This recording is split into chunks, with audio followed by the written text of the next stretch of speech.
Hello, all. Welcome to the lecture for day 3 of Summer Academy. I'm Professor Middleton, and we're going to go over subsets and set operations. And then after that, we're going to jump into Venn diagrams with set operations.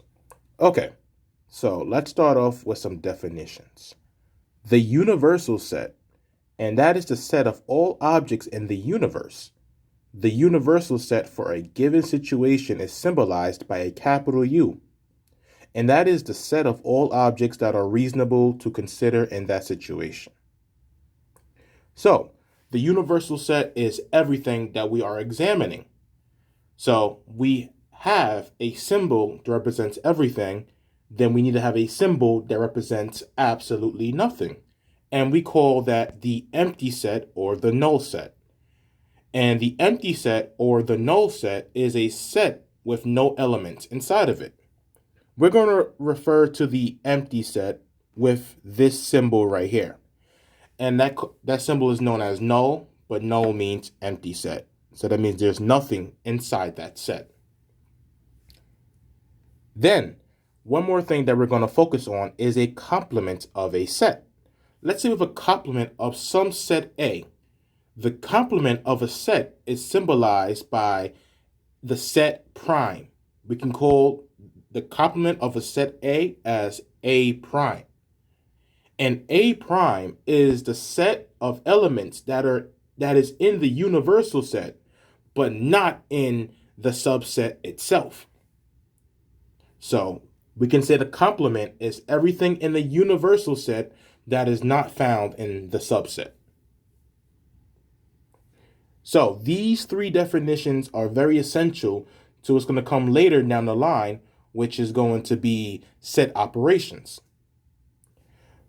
In this video, we're going to examine questions 6 and 7. And 6 and 7 has a lot to do with the universal set and also with the complement. And the empty set can be applied if the set is absolutely empty. Okay. Number 6 says, let the universal set consist of elements V, W, X, Y, and Z. And let subset A equal to the set of W, Y, and Z. We want to find a complement. So the way we can read this right here is in two different ways. We can read it as A prime, or we can read it as the complement of set A, subset A, I should say.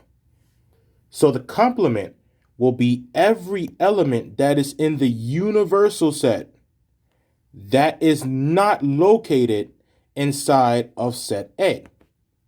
So A complement is going to be the set of elements in the universal set that is not going to be W, Y, or Z. So that leaves us with just V and X. And there we go. That is the complement of subset A. All right. Hopefully that makes sense to you guys, because now we're going to take this to another level, but a small jump for right now. Number 7 says, for the universal set, U is equal to the elements 5, 6, 7, 8, and 9. You want to complete the parts below. And there are questions like this on your homework assignment that will ask you to do the same thing.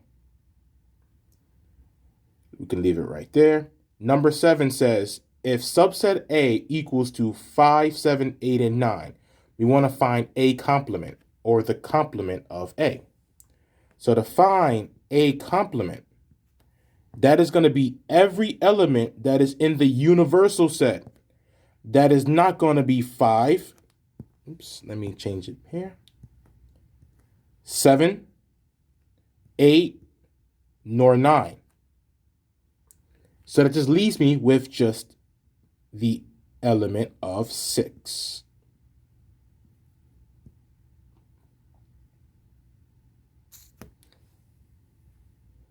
B says, B complement equals to 6 and 8 what is B? Well, we're going to have to take a similar approach, because to find regular B, that is going to be every element that is in the universal set that is not in B prime. So it's every element in our universal set that is not 6 and that is not 8. So that leaves us with 5, 7, and 9. So regular B is 5, 7, and 9. And that is the answer, 4, 7B. So I hope this made sense. I hope you understood the process to finding the simple complement. And I'll catch you in the next video. Take care.